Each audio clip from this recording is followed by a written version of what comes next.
बाजार। पेन्ही बलम जी पियरिया ले ली न माथे दौरिया जी, ले ली न माथे दौरिया जी। ए जी सुन तानी, पेन्ही बलम जी पियरिया ले ली न माथे दौरिया जी, ले ली न माथे दौरिया जी। जातार देखो गौआ के लोगवा छठी माई के घटिया जी, पेन्ही बलम जी पियरिया चली न छठी माई घटिया जी, ले चली माथे दौरिया जी।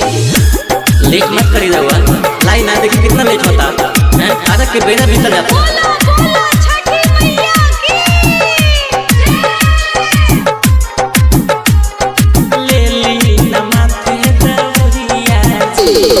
Music by DJ Umesh, Shukipur बाजार। घाटी सजल बाबे लोग जुटल बाबे, हो जय है अरघ के बेरा हो।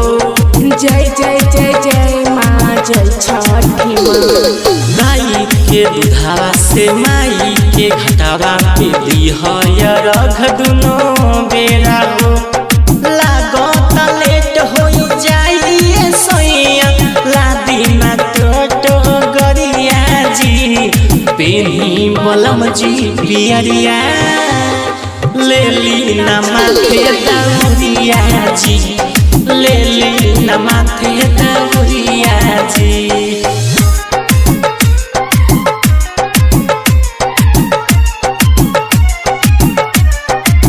लेट मत करी रहुआ, लाइन ना देखी कितना लेट होता है, आधा के बेड़ा भीतर जाता। Music by DJ Umesh, Shukipur बाजार। सैया अमर जीत सिलधर देवर जिला किनली हबम बड़ा का हो।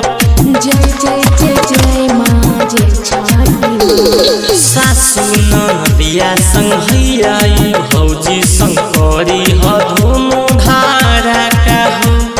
हाथ जोड़ी मांगली है सैया छठी माई से आशीषिया जी, पेन्ही बलम जी पियरिया ले ली न माथे दौरिया जी, चली न छठ माई घटिया जी।